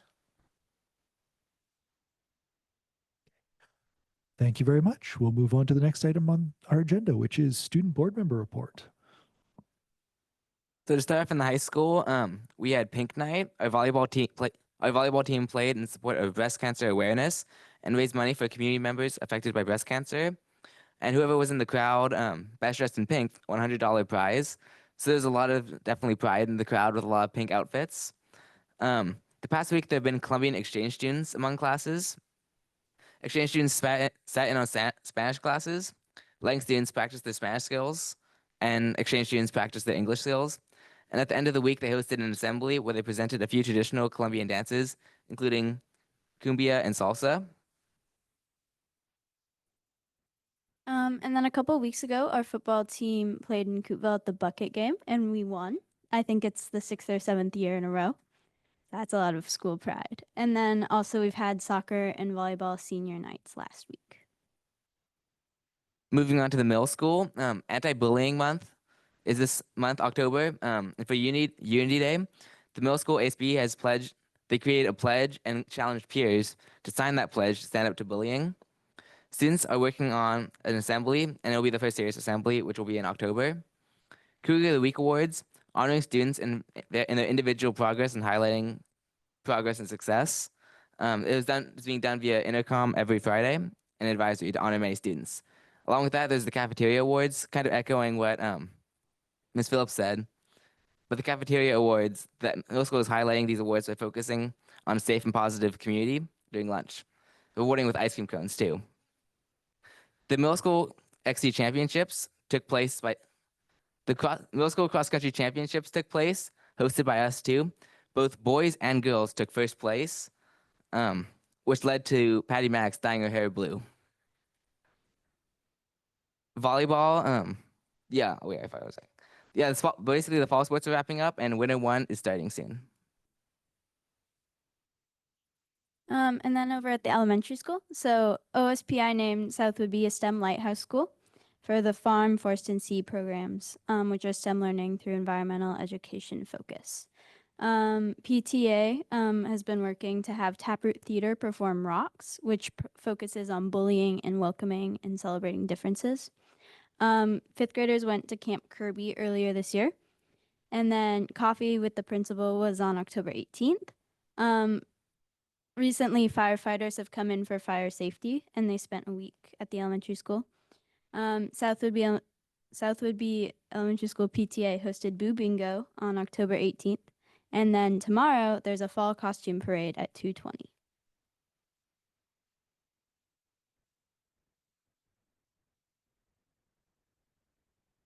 Let's say that on the microphone for those online. Could you clarify, Ms. Richards, the timing of that? Yes, Boo Bingo was moved to the tomorrow, Friday, because of the wind last weekend. Not tomorrow, Friday at 6. Do you remember? 6 p.m. And the costume parade is the 31st of October at 2:20 p.m. And can I add one more thing really quickly, since I'm looking at Andrea? CADIC has come in and done anti-bullying education with our entire school. It's still in process, and the time and energy that you've given has been really powerful for our kids. So thank you very much. Thank you, Representatives McKnight and Dobmeyer. Big props to all of our student athletes, particularly just for me personally, winning the bucket, since my wife teaches up there and I have numerous friends up there. So I get to laugh at them a little bit, all in good fun, of course. So thank you very much for keeping us up to date on what's going on in the schools. We will move on to the next, unless there are any other comments or questions. Okay, we'll move on to our consent agenda. Are there any objections to approving the consent agenda as presented? Hearing none, the consent agenda is approved as presented. We'll move on to public comment. Ms. Macaro, do we have anyone signed up in person?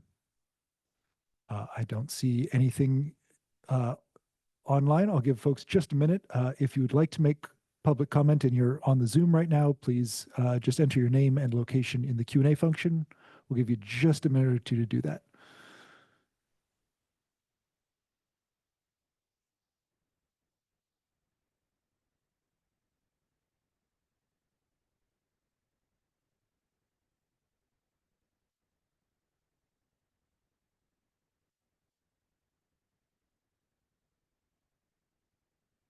Okay, not seeing anything new there. So we'll move on to new business. Our first item of new business is Memorandum 242503, approval of the Resolution 691, support for the 2024 levies.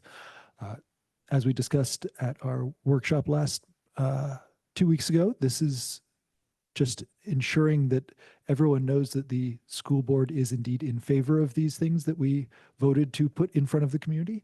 Is there any comments, questions, or discussion?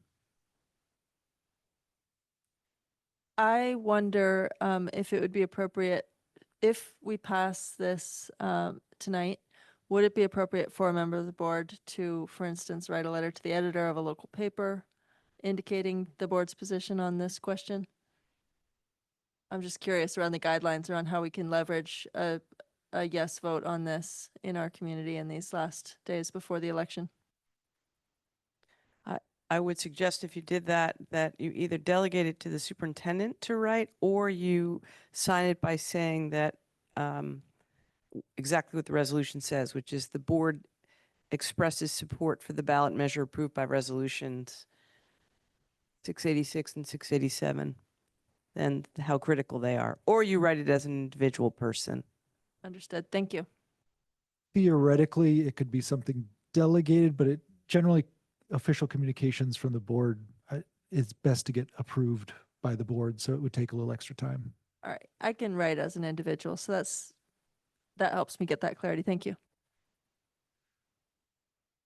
Any other comments or questions on this item? I just want to tie back from our SIP conversation about the importance of the levy.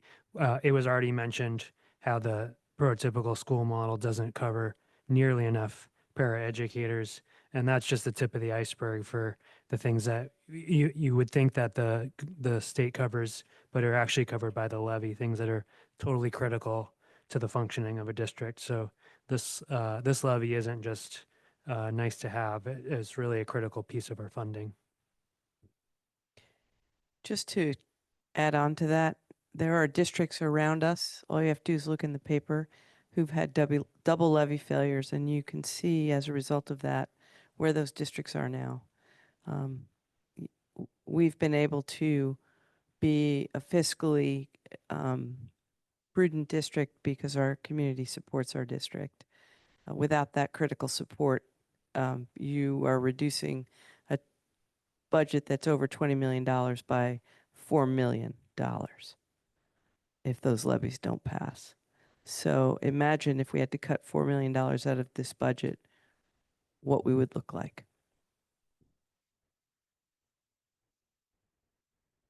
I will turn to our student representatives for advisory votes. Aye. Aye. Thank you very much. All those in favor of approving Memorandum 242503, please say aye. Aye. Aye. Any opposed, please say nay. The memorandum has passed. Next item, Memorandum 242504, approval of the recommendation to install on the high school, middle school main athletic field a PFAS-free synthetic turf using a shock pad and infill made of recycled or natural materials to the extent possible given the specific system and manufacturer that is selected through the process. I'm only going to read that once in its entirety. Just a reminder that this is, again, an outcome from our workshop discussion at our last meeting, and Dr. Moshe crafting a memorandum title to cover the specifics that we felt we needed in that discussion without getting too prescriptive. Do you have anything to add to that, Dr. Moshe? No, other than the board has engaged its community over several meetings, and are putting this in front of you and recommending that the board approve this based on all of those conversations. Yeah, as someone who is sitting in on several of those conversations, for those in the community who might be watching this later who didn't, we had quite a bit of discussion both at the Q&A forum and at our last workshop about this. A couple of folks who came in feeling very strongly that grass was the best solution and came out feeling that synthetic turf was. And that's actually where I was myself as well. So discussion, comments, debate. I count myself as one of the turf converts, and I just want to have full transparency in my decision-making process coming to that, and the criteria I was looking at between the two. Safety of our student athletes, absolutely number one. The environment was a huge concern for me. The accessibility and usefulness of the field, how much of the time it would be able to be in use versus resting or being maintained and cared for. And then cost, of course, is always an important thing. And based on those criteria, so many of them were awash or somewhat unclear, or reasonable minds could disagree. But for many of the other criteria, turf was ahead. I too came into the discussion with some concerns about turf and with the assumption that grass was the more environmentally friendly alternative. And thanks to what I learned during the presentation, which I watched as a recording due to my inability to participate live, and then also in the workshop discussion, I just was really quite convinced that it is almost impossible to meet our student athletes' needs to the extent that this turf will be used regularly in many seasons and at a rather high volume of use. If it does its job, it would be almost impossible for those needs to be met adequately by a grass field. And that the kind of grass field we could have for student athletes to be able to meet their bare needs would really not be an ecosystem. It would really not be a functional soil-based lawn. It would be something rather artificial and needing a lot of synthetic inputs to survive.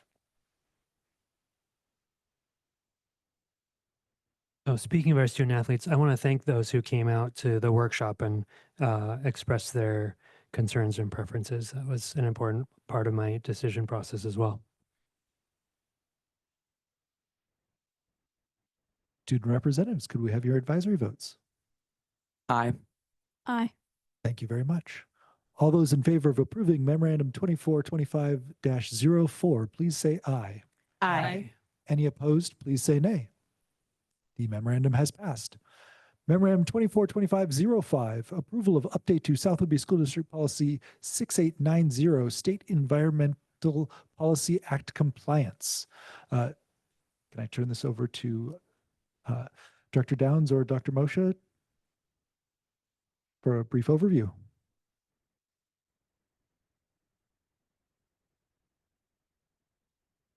It is a very brief overview because the entire policy is a paragraph. Basically, it's just saying that we are going to follow the State Environmental Policy Act, and it has 8 pages of reference. The Really? change really was just removing all of the bullet points from the previous RCW. It was really just condensing it down because there was a bunch of subsections listed. It's the WASDA policy, and it was just redlined all those out and rolled it up to make it more condensed. So it's just bringing it up to the most current WASDA policy, and that was the only real change. And I see we got pronouns fixed. Thank you, Ms. McCarroll. Just full transparency, I advocate for the appropriate compliance with the State Environmental Policy Act quite a lot in my day job. So I saw this as a really good sign that the district knows its business and is doing it right. Any other debate or discussion or comments? Okay, student representatives, your advisor votes, please. Aye. Aye. Thank you very much. All those in favor of approving memorandum 2425-05, please say aye. Aye. Any opposed, please say nay. The memorandum has passed. Memorandum 2526-06 or 2425-06, approval of update to South Woodbury School District Policy 2000, student learning goals. I know that we had, Director Downs, I'll turn this over to you for the brief description of what we added. We were just changing some language around parents and guardians, and minor wording changes for the most part. Yeah, and point E, I believe, was added in to talking about leadership skills, social skills, emotional intelligence, bring it in with our mission, vision, and goals. Yeah. Any comments, discussion, debate? I think it was Director Greenherron who noticed the opportunity to strengthen this policy with the addition of point E, and I just want to say how astute that observation was and how glad I am to see it integrated. It also sets into motion that the board will set goals for the superintendent. It reiterates that, and that it will be carried through the school improvement plans. So what we've been doing for the past several years now is in policy for my successor. I do love seeing norms and regular habits codified into policy. Okay, student representatives, your advisor votes, please. Aye. Aye. Thank you very much. All those in favor of approving memorandum 2425-06, please say aye. Aye. Any opposed, please say nay. The memorandum has passed. Our last memorandum for the evening, memorandum 2425-07, approval of update to South Woodbury School District Policy 3123, withdrawal prior to graduation, admission, and attendance. This one is just wording changes. Wording changes. I really appreciate Director Jackson's addition of at risk of dropping out, parent and guardians pronouns. Any debate, discussion, comments? Okay, student representatives, your advisor votes, please. Aye. Aye. Thank you very much. All those in favor of approving memorandum 2425-07, please say aye. Aye. Any opposed, please say nay. The memorandum has passed. We'll move on to the reports portion of the night, and we will go to our financial and enrollment report. Mr. Field. All right, so this will be the enrollment for October and the financials for September. Go ahead, Christine. So right now we're 44 students over our projected budget for basic ed, 0.73 for ALE. Transition to kindergarten is slightly down, below budget. Special ed and vocational and bilingual are all pretty much right in line with budget. So we're the green line here,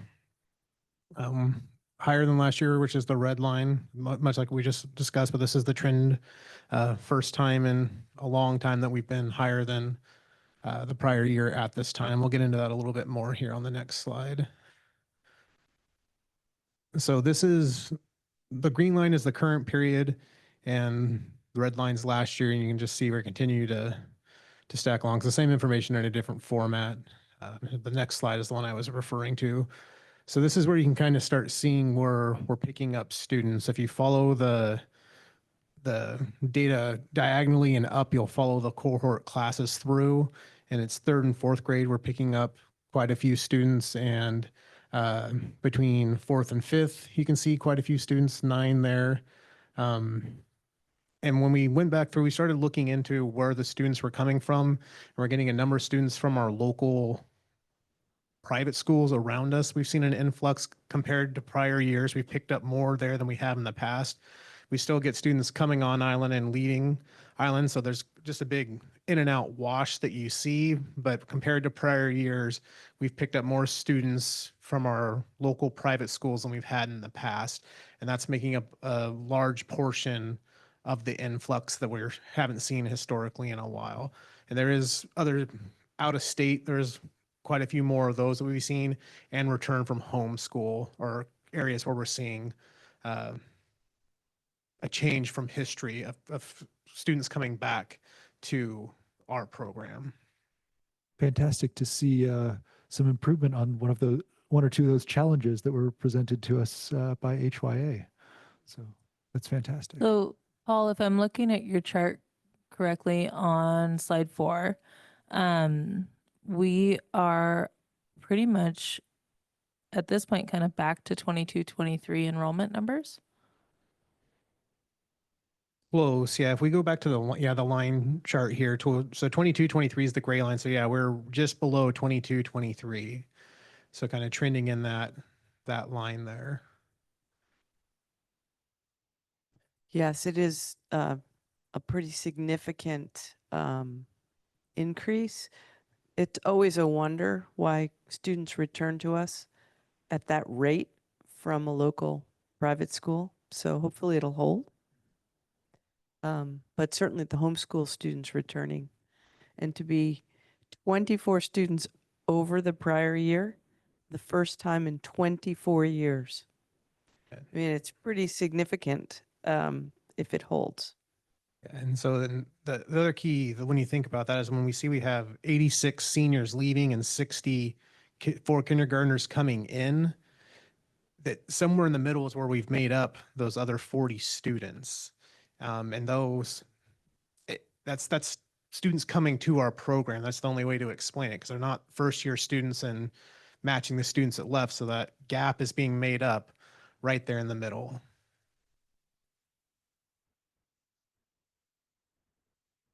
So we'll go to our financial. September is always hard because all of our dots seem to start in the same spot. So they're all landing right on top of each other.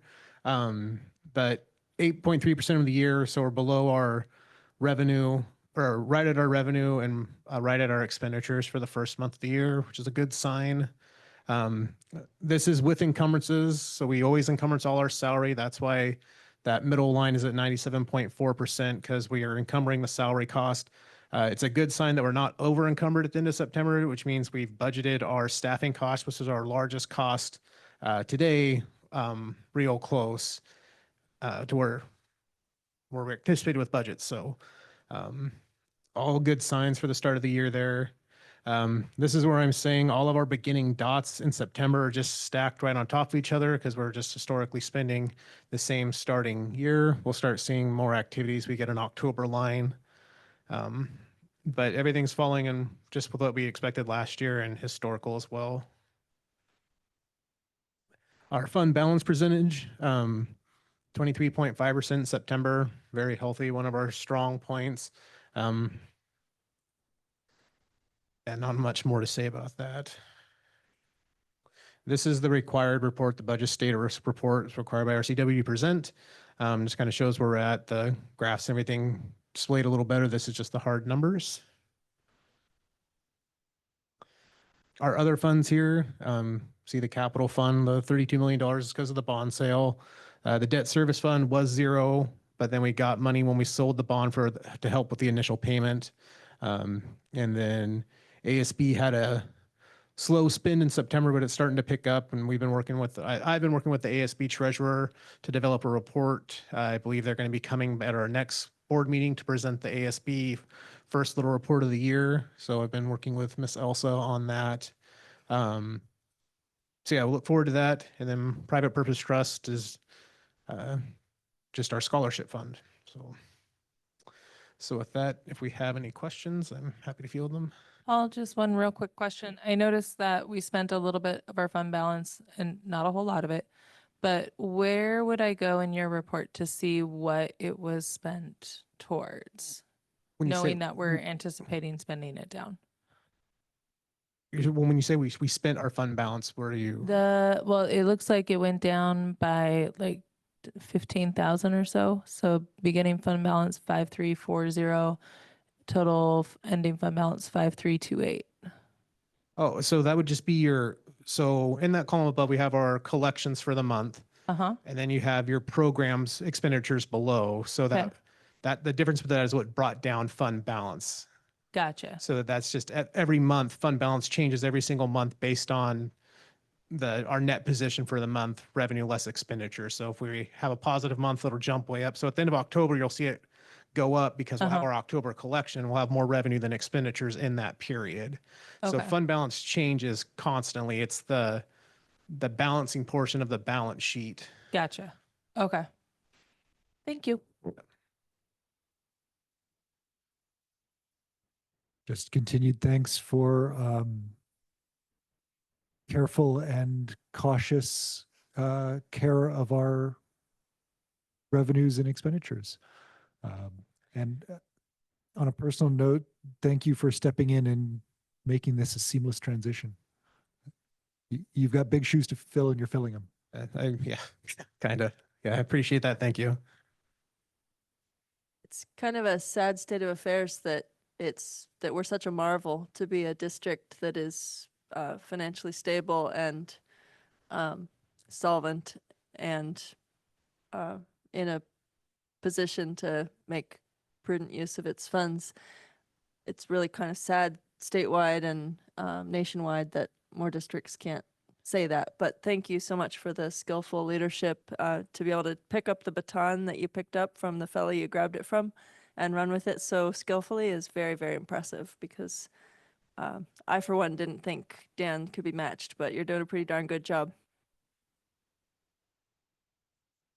Well, and lucky for Dan, other districts are needing him. So he's been busy. And Paul is doing a fabulous job. So superintendent's up there. Just a question, not for now, but for later. When we have looked at declining enrollment trends, we've tried to pick apart how much of it is just due to the general demographic changes in the area. And I'm curious for this now upswing, can we attribute that to demographic trends as well?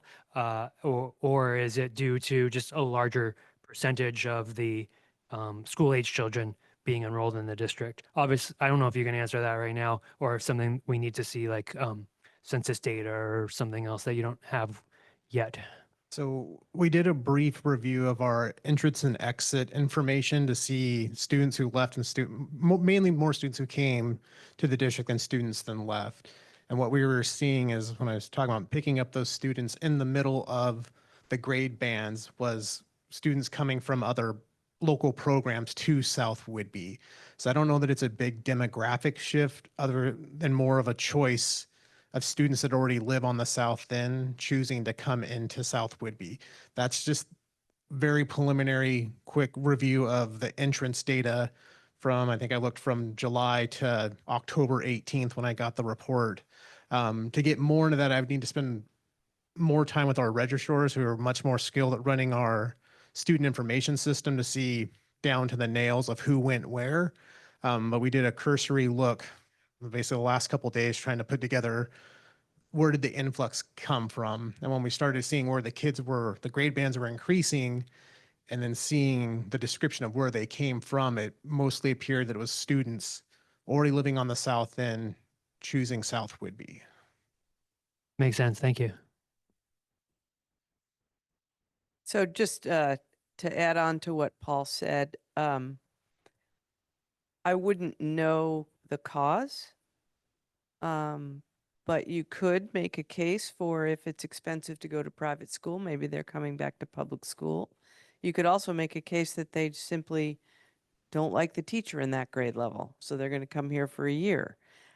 It's hard to know why people make the choices they make. The question for us is, will it hold? So it's 1 year doesn't make a trend when you've got 24 prior years of a downturn, but it's certainly hope.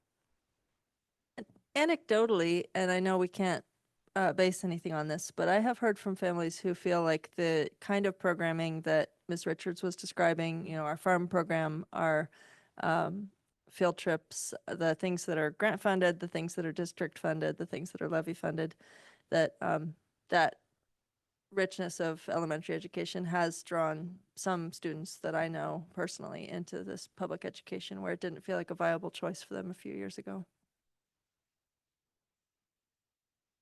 I think I've also heard,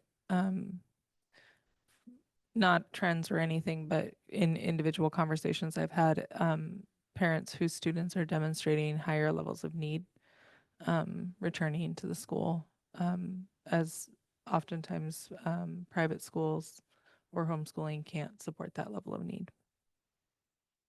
It's interesting. We also are getting fewer students choosing to leave because, you know, you can choose, and more students choosing to come to us that have a choice. You know, from one public school district, you can choose a different public school district. So student choice.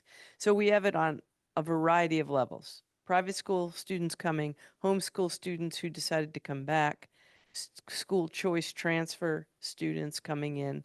So it could be all of those things, right? We heard what HYA said about school choice, but that's, or a high school options and advanced placement and so on. That's more about our ability to pat ourselves on the back and not perhaps doing it as well as we could, because those offerings are there, right? What they say we need more of, we have.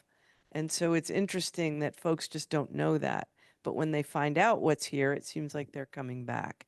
So again, I can't give you the cause or the why, but it seems to be a pretty big confluence. Now should I give you? Superintendent Okay. report. Yes, Dr. Mosher. So just a couple of announcements. November 14th, as the board knows, is the Harvest Feast at the elementary school, and we are all invited to serve at that. And it's thankfully Mrs. Richards now make sure that it's on the date that we're not at WASDA so that we can all participate. The week after that, we all do go out to Spokane for the annual WASDA conference. That includes our student representatives. So there will be 8 of us going to that. This Friday is coffee with the special education director. So that's Friday morning. So the superintendent will be wearing the special ed hat, and we'll have coffee with the special ed director. I do want to remind everyone that we are, the benefit of that new gymnasium. It's really coming along, and it looks amazing. The flooring, it's an art form how they do the flooring. So they're getting there. But the painting's done, and we're going to do a grand reopening at some point, probably after the new year. I really don't have much more to tell you since I saw you 2 weeks ago. So that's all for this superintendent's update. What did I miss, Paul? I was just gonna say the lighting at the high school. Oh, field yeah. Has been completed. So we converted from the sodium lights to all LED lights. So we'll be able to see that at the football game.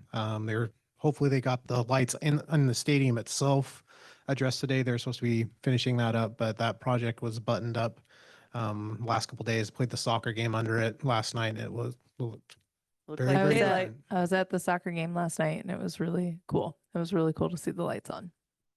You're going to keep seeing these changes now that the bond money is in hand, the levy money is in hand, and if November 5th goes the way we hope, we'll be able to count on that levy funding for capital, and we have many projects in the hopper now. So you will start to see it, the ball will really start to roll. So it's a good time to be a Falcon. Or an orca, or a cougar. Any board comments or reports? I would like to raise some changes to the legislative conference plan for this year.